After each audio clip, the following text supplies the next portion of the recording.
আসসালামু আলাইকুম রহমাতুল্লাহি অবারকাত। সম্মানিত ভাই বোন, আপনারা কেমন আছেন?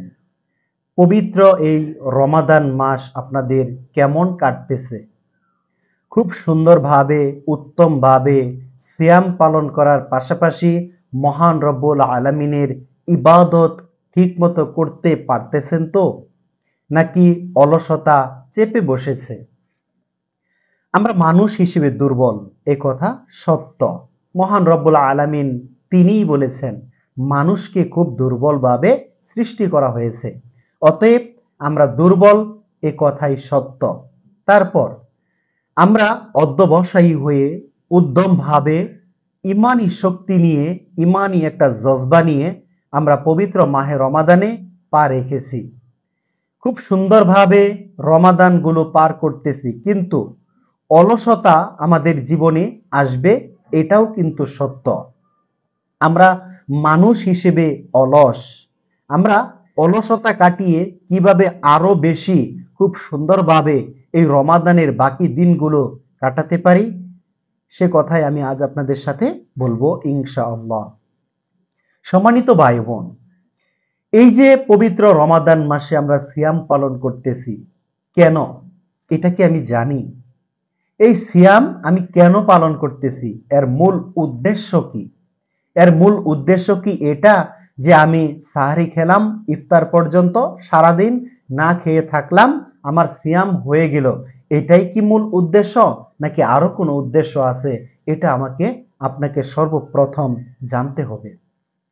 হ্যাঁ, এই সিয়াম পালন করার মুখ্য একটা উদ্দেশ্য আছে। সবচেয়ে প্রধান যে উদ্দেশ্য, সবচেয়ে গুরুত্বপূর্ণ যে উদ্দেশ্য, সেটা হলো তাকওয়া অর্জন করা, মানে আল্লাহ ভীতি অর্জন করা, আল্লাহকে ভয় করা। এ সম্পর্কে সূরা বাকারার মধ্যে 183 নম্বর আয়াতে মহান আল্লাহ তাআলা বলেন আমাদেরকে যে ইয়া আইয়ুহাল্লাযীনা আমানু কুতিবা আলাইকুমুস সিয়াম কামা কুতিবা আলাল্লাযীনা মিন ক্বাবলিকুম লাআল্লাকুম তাত্তাকুন। মহান আল্লাহ তাআলা বলেন, হে ঈমানদারগণ, তোমাদের উপর এই সিয়ামকে ফরজ করা হলো। শুধু তোমাদের উপর নয়, তোমাদের পূর্ববর্তীগণ যারা ছিল তাদের উপরও এই সিয়ামকে ফরজ করা হয়েছে। এই সিয়ামকে কেন আমাদের উপর ফরজ করা হয়েছে? লাআল্লাকুম তাত্তাকুন, যাতে করে আমরা তাকওয়া অর্জন করতে পারি, আল্লাহ ভীতি তথা আল্লাহর ভয় আমাদের অন্তরে জাগ্রত হয়। আমি সারাদিন সিয়াম পালন করলাম, কিন্তু অন্যায়, অশ্লীল, ফাহশা, শয়তানের কাজ, নফসের কুমন্ত্রণা থেকে নিজেকে যদি হেফাজত করতে না পারি, এই সিয়াম মহান আল্লাহ তাআলার কোনো দরকার নেই।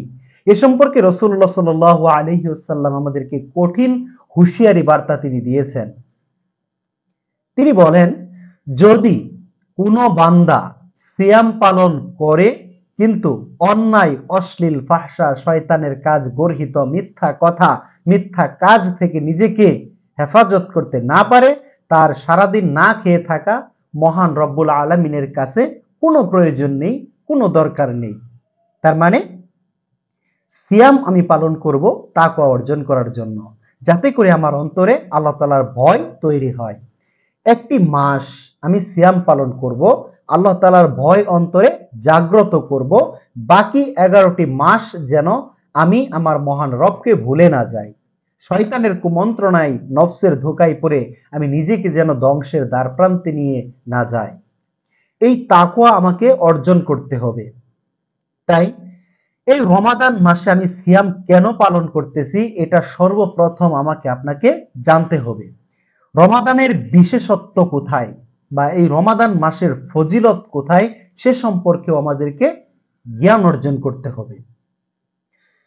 যখনই রমাদান মাসের কথা আসে, তখনই মহান রব্বুল আলামিনের কুরআনুল কারীমের সেই আয়াতের কথা অবশ্যই আমাদের মনে রাখতে হবে। তা হলো মহান রব্বুল আলামিন বলেন, শাহরু রমাদান উনজিলা ফীহিল কুরআন হুদাল লিন-নাস ওয়া বাইয়িনাতিম মিনাল হুদা ওয়াল ফুরকান। মহান রব্বুল আলামিন এই রমাদান মাসের কথা বলার সাথে সাথে তিনি কোরআনের কথা বললেন। তিনি বললেন, শাহরু রমাদান, এই হচ্ছে রমাদান মাস, উনজিলা ফীহিল কুরআন, যে মাসে নাজিল করা হয়েছে আল কুরআন, হুদাল লিন-নাস, মানুষের জন্য হেদায়েত স্বরূপ, সত্য মিথ্যার পার্থক্যকারী রূপে এই কুরআনুল কারীম নাজিল করা হয়েছে। তাহলে রমাদান মাসের সাথে কোরআনের একটা গভীর সম্পর্ক রয়েছে। আমরা যেরকম ভাবে সিয়াম পালন করতেছি, ঠিক সেরকম ভাবে এই রমাদান মাসে সবচেয়ে বেশি কুরআনুল কারীমের প্রতি গুরুত্ব আরোপ করব। কুরআনুল কারীম বেশি বেশি তেলাওয়াত করব, কুরআনুল কারীম নিয়ে গবেষণা করব, তাদাব্বুর করব, অর্থগুলো সম্পর্কে আমরা জানব এবং কোরআনের পুরো বিষয়টাকে আমার এই জীবনে আমি কর্মক্ষেত্রে বাস্তবে প্রয়োগ করব, তাহলেই কোরআনের হক আদায় করা হবে। তারপর রাসূলুল্লাহ সাল্লাল্লাহু আলাইহি ওয়াসাল্লাম এই সিয়াম সম্পর্কে অনেক অনেক ফজিলত তিনি বর্ণনা করেছেন। সিয়াম পালন করলে আমাদের কি উপকার হবে, পালন না করলে আমাদের কি ক্ষতি হবে, এরকম অনেক অনেক হাদিস আছে।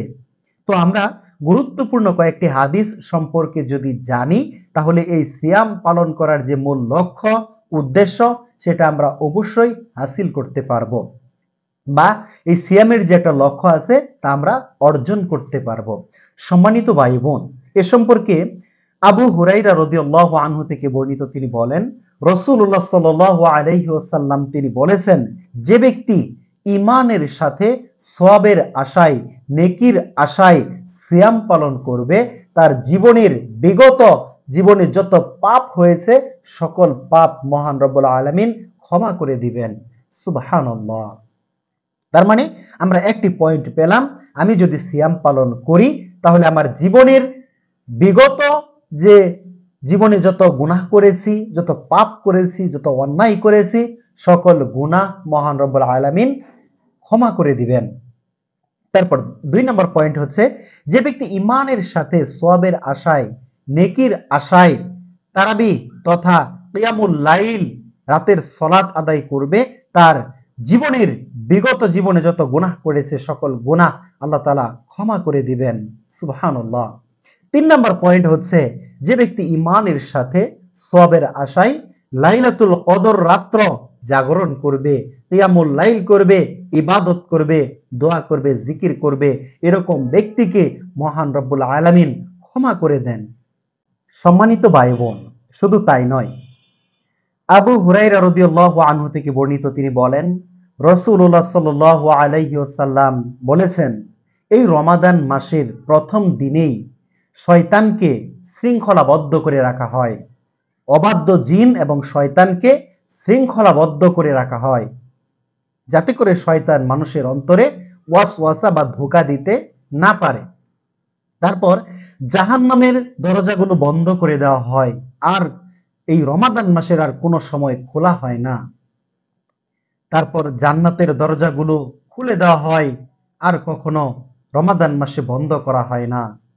আকাশের দরজাগুলো খুলে দেওয়া হয়, রহমতের দরজাগুলো খুলে দেওয়া হয়, নাজাতের দরজাগুলো খুলে দেওয়া হয়, মাগফিরাতের দরজা খুলে দেওয়া হয়, প্রত্যেকটা দরজা উন্মুক্ত করে দেওয়া হয়, যাতে করে মহান রব্বুল আলামিন মানুষকে ক্ষমা করে দেন। আর রমাদান মাসে মহান রব্বুল আলামিন অসংখ্য মানুষকে ক্ষমা করে দেন, তাদেরকে মুক্ত ঘোষণা করে দেন, অনেক অনেক বহু অসংখ্য মানুষকে জাহান্নাম থেকে মুক্তি দিয়ে থাকেন এই রমাদান মাসে। শুধু তাই নয়, আবু হুরায়রা রাদিয়াল্লাহু আনহু থেকে বর্ণিত, তিনি বলেন, রাসূলুল্লাহ সাল্লাল্লাহু আলাইহি ওয়াসাল্লাম বলেছেন, আদম সন্তানের প্রত্যেকের নেক কাজের বিনিময়ে 10 থেকে 700 গুণ পর্যন্ত সওয়াব বৃদ্ধি করা হয়। এ সম্পর্কে মহান রব্বুল আলামিন বলেন, সিয়াম ব্যতীত সিয়ামের পুরস্কার, সিয়ামের যে নেকি বা পুরস্কার হবে, সেই সিয়ামের নেকি বা পুরস্কার আমি আমার বান্দাকে নিজে দিব। মহান রব্বুল আলামিন আমাকে আপনাকে কি দিবেন, আমি আপনি কি কখনো কল্পনা করতে পারি? স্বয়ং রব্বুল আলামিন আমাদেরকে নিজ হাতে এই সিয়ামের পুরস্কার দিবেন। শুধু তাই নয়, আমি আপনি যে সারাদিন সিয়াম পালন করতেছি, আমাদের মুখে যে দুর্গন্ধ হয়, এই দুর্গন্ধ মহান রব্বুল আলামিনের কাছে মিস্ক আম্বরের চাইতেও উত্তম। সুবহানাল্লাহ। তাই সম্মানিত ভাই বোন, সিয়ামের অনেক ফজিলত আছে। সবগুলো ফজিলত একই ভিডিওতে বর্ণনা করা সম্ভব নয়। আসুন আমরা এই সিয়ামের প্রকৃত যে অর্থ, প্রকৃত যে মাকসাদ, প্রকৃত যে মনসুর রয়েছে তাকওয়া অর্জন করা, আসুন আমরা তাকওয়া অর্জন করি। রাসূলুল্লাহ সাল্লাল্লাহু আলাইহি ওয়াসাল্লাম বলেছেন, যে ব্যক্তি সিয়াম পালন করবে, কোরআনুল কারীম তেলাওয়াত করবে, কিয়ামতের দিন এই সিয়াম এবং কোরআনুল কারীম ওই বান্দাকে সুপারিশ করবে, বান্দাকে বাঁচানোর জন্য, ওই বান্দাকে জাহান্নাম থেকে বাঁচানোর জন্য, ওই বান্দাকে জান্নাতে নেওয়ার জন্য মহান রব্বুল আলামিনের কাছে সুপারিশ করবে। আর মহান রব্বুল আলামিন এই সিয়াম এবং কোরআনের সুপারিশ গ্রহণ করবেন। সুবহানাল্লাহ। তাই সম্মানিত ভাই বোন, আসুন আমরা রমাদানের এই বাকি দিনগুলো খুব উত্তমভাবে ইবাদত করার চেষ্টা করি। আল্লাহ তাআলা আমাদেরকে উত্তমভাবে ইবাদত করার তৌফিক দান করুন এবং মহান রব্বুল আলামিনের কাছে বেশি বেশি দোয়া করার তৌফিক দান করুন। আমরা যেন মহান রব্বুল আলামিনের কাছে ক্ষমা পেতে পারি, এই আশাই ব্যক্ত করে আজ এ পর্যন্তই। আসসালামু আলাইকুম ওয়া রাহমাতুল্লাহি ওয়া বারাকাতুহু।